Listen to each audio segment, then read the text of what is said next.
Ok បងប្អូនជំរាបសួរនៅថ្ងៃនេះខ្ញុំមានវិធីសាស្ត្រមួយទៀតហើយគឺវិធីសាស្ត្រដដែលទេគឺសម្រាប់ download វីដេអូចេញពី YouTube សម្រាប់បងប្អូនណាដែលគ្មានកម្មវិធី Internet Download Manager ឬក៏បងប្អូនណាដែលមានកម្មវិធី Internet Download Manager ហើយវាបានខូចគឺវាដល់ថ្ងៃផុតកំណត់ពេលបងប្អូនប្រើប្រាស់វាទៅទោះជាបងប្អូនទៅ download អ្វីក៏ដោយក៏វាទាស់ស្រៀលនឹងសម្រាប់កម្មវិធី download Internet Manager តែឥឡូវយើងមានវិធីសាស្ត្រមួយទៀតសម្រាប់ download វីដេអូចេញពី YouTube ឬក៏ចេញពីកន្លែងផ្សេងដោយមិនចាំបាច់ប្រើកម្មវិធី Internet Download Manager ឡើយហើយខ្ញុំសូមបញ្ជាក់ម្ដងទៀតថាកម្មវិធីនេះប្រើជាមួយ Firefox សម្រាប់តែ Firefox ទេបើចង់ប្រើជាមួយនឹងកម្មវិធីផ្សេងទៀតដូចជា Chrome Opera ក៏យើងមិនត្រូវបើក Chrome ឬ Opera មកដែរគឺយើងត្រូវតែចាំបាច់ត្រូវតែបើកកម្មវិធី Internet Firefox ជាមុនសិនដើម្បីឈានទៅដល់ការប្រើប្រាស់កម្មវិធី Internet ជា Chrome ឬ Opera តាមក្រោយអញ្ចឹងយើងបើកកម្មវិធី Firefox ជាមុនសិនមកដើម្បីទៅស្វែងរកនិងទាញយកកម្មវិធីសម្រាប់ download វីដេអូចេញពីក្នុង YouTube អញ្ចឹងសូមបងប្អូនចាប់ផ្ដើមអនុវត្តតាមខ្ញុំតែម្ដងកុំឲ្យខាតពេលយូរខ្ញុំសូមចាប់ផ្ដើមតែម្ដងខ្ញុំបើកកម្មវិធី Internet Firefox ឡើងមក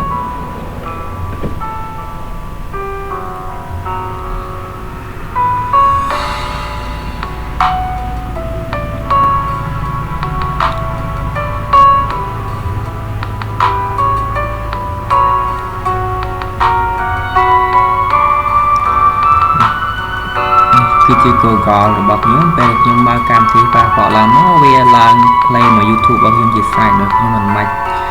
search ឡើយនេះពេលយើងបើកកម្មវិធី Firefox មកវានឹងមានលក្ខណៈបែបនេះបងប្អូនក៏លេចមកមើលផ្នែកខាងលើគេបង្អស់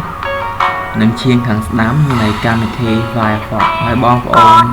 រកមីនុយដែលមានសញ្ញាបន្ទាត់3នៅលើគ្នាហើយវាមាន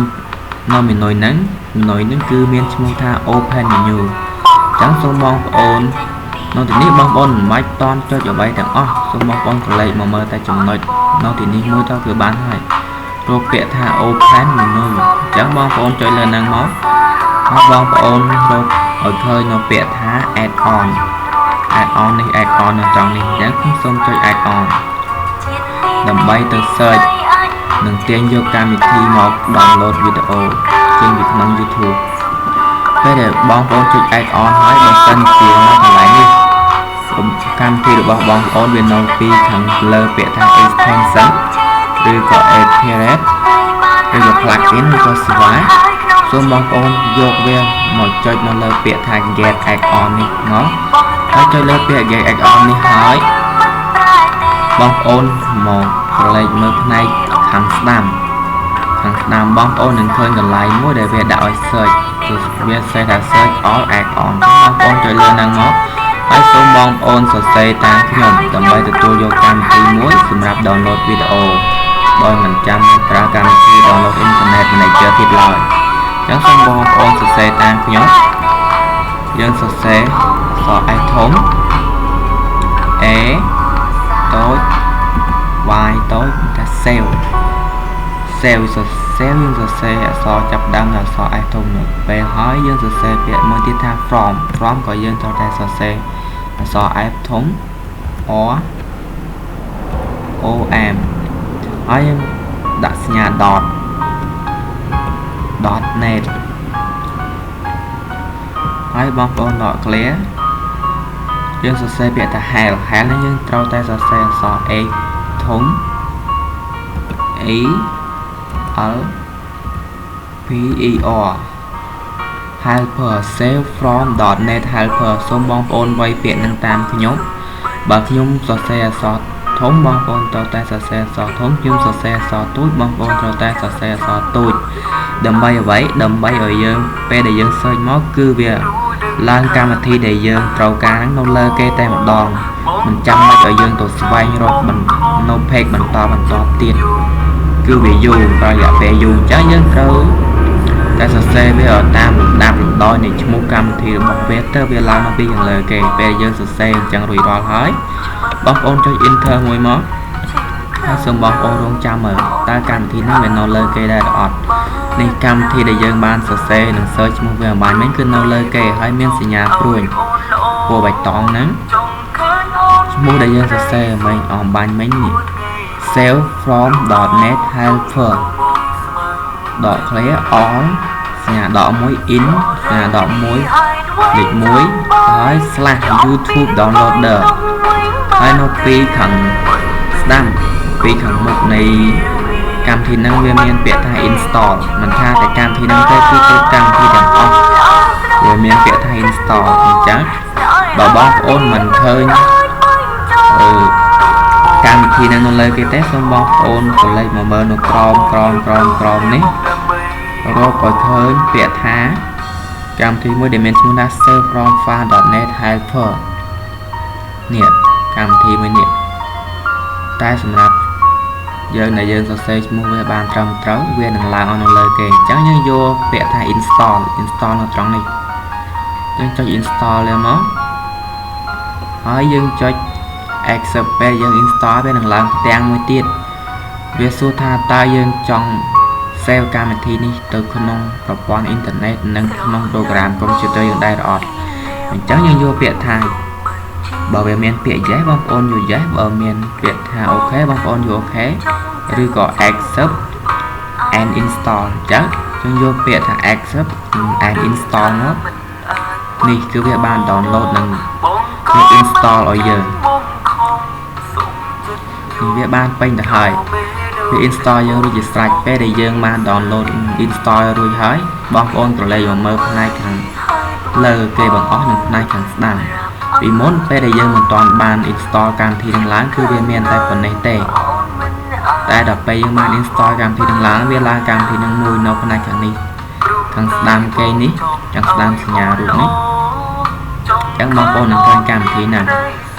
យើងបាន install នឹងបញ្ជាក់ថាយើងបាន download វានិង install ឲ្យបានសម្រេចហើយអញ្ចឹងយើងចូល page 1បងប្អូន search មកថា YouTube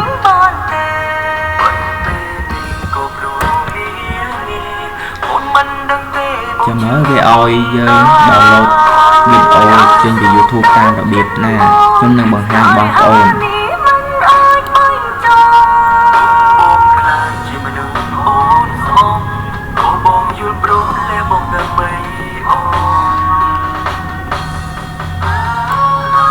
ខ្ញុំសួរស្វែងរកវីដេអូមួយសម្រាប់បង្ហាញអំពីរបៀប download វីដេអូចេញពី YouTube តាមកម្មវិធីដែលយើងបាន install វាឡើងបាញ់មិញ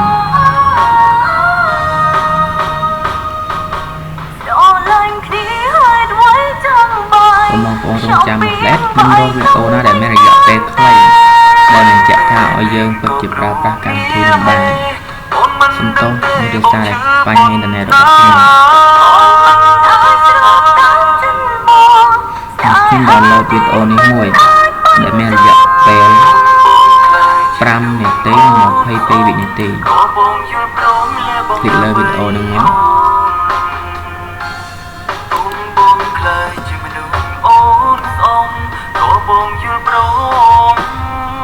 មានបញ្ហាអ៊ីនធឺណិតរអាក់រអួលបន្តិច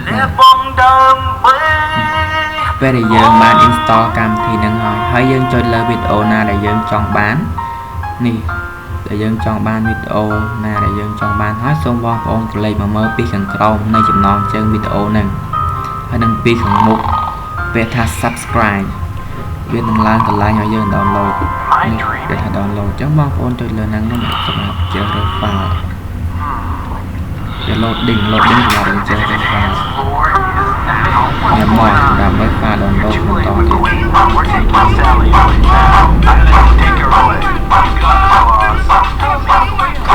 ខ្ញុំនឹងជ្រើសរើស file មួយដែលមានទំហំតូចដើម្បីដើរលឿនសម្រាប់បងប្អូនជ្រើសរើសប្រភេទតាមណាក៏បានដែរស្រាប់តែបងប្អូននឹងចំណូលមកចិត្តរបស់បងប្អូនឡើយខ្ញុំជ្រើសរើស free GP 144ទៅលើ file ហ្នឹងវានឹងឡើងឲ្យយើង save file តែ សូមបងប្អូន save file អូខេតែយើងអូខេនេះវារកឲ្យយើងរកទីតាំងដើម្បីដាក់វីដេអូដែលយើងបានមកបងប្អូនដាក់នៅទីណាក៏បានតែសម្រាប់នេះខ្ញុំសូមដាក់លើ desktop ដាក់លើ desktop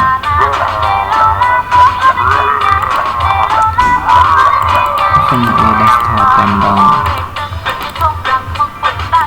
save តែបងប្អូន download សូមបងប្អូន play ទៅមើលនៅទីនេះនេះវានឹង load នីតិវីដេអូដែលយើងបាន download នៅលើនេះនេះគឺជាវីដេអូដែលយកកម្មវិធីមក download វីដេអូតាម YouTube ដែលងាយជាងមុនងាយស្រួលជាងមុនជាងដែលខ្ញុំបានបង្រៀននិងប្រាប់បងប្អូនវីដេអូខ្លីៗជាងមុនគឺវាងាយបំផុតនេះវីដេអូយើង download បានពេញហើយអញ្ចឹងយើងមកមើលវីដេអូដែលខ្ញុំ download បាននេះទៅ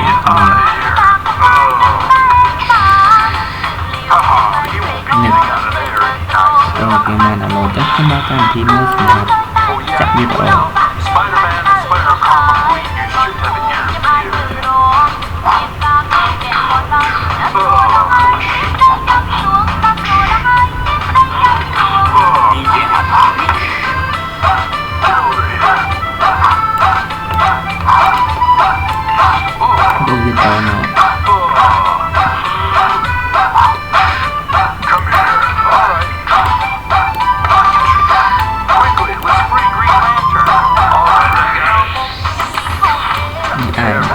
វីដេអូដែលយើងបាន download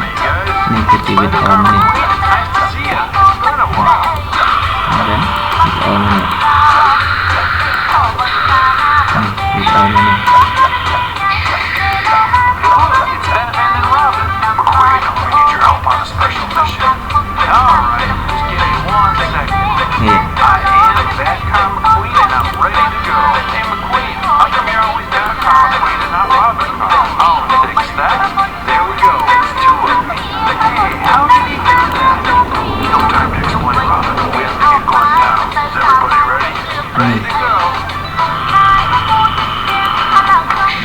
នេះវីដេអូដែលយើងបាន download បានមកពីកម្មវិធីដែលខ្ញុំបានប្រាប់បងប្អូននេះបងប្អូន download វីដេអូកន្លែងនេះបាទសូមអរគុណសម្រាប់ការតាមដានរបស់បងប្អូននិងការយកចិត្តទុកដាក់ក្នុងការអនុវត្តតាមរបស់បងប្អូនតែបងប្អូនមើលវីដេអូនេះសូមបងប្អូនជួយចុច subscribe ពីថា subscribe បងប្អូនអាចថា subscribe នេះបងអាចជួយចុច subscribe នេះដើម្បីទទួលយកការបង្រៀនថ្មីៗប្លែកៗអំពីបច្ចេកវិទ្យានិងវិធីសាស្ត្រផ្សេងៗខ្លីៗសម្រាប់បងប្អូនជាគន្លឹះប្លែកៗថ្មីៗមួយសម្រាប់បងប្អូនបន្តទៀតថ្ងៃក្រោយហើយដើម្បីបានយកខ្ញុំឲ្យបងប្អូនចុច subscribe ឬ subscribe ពីព្រោះពេលដែលបងប្អូនចុច subscribe ឬ subscribe នឹងហើយពេលដែលខ្ញុំមានវីដេអូថ្មីៗប្លែកៗខ្ញុំផុសចូលទៅក្នុង YouTube ផងឬក៏ខ្ញុំ upload ចូលក្នុង YouTube ពេលដែលបងប្អូនដល់ YouTube បងប្អូននឹងឃើញវីដេអូរបស់ខ្ញុំ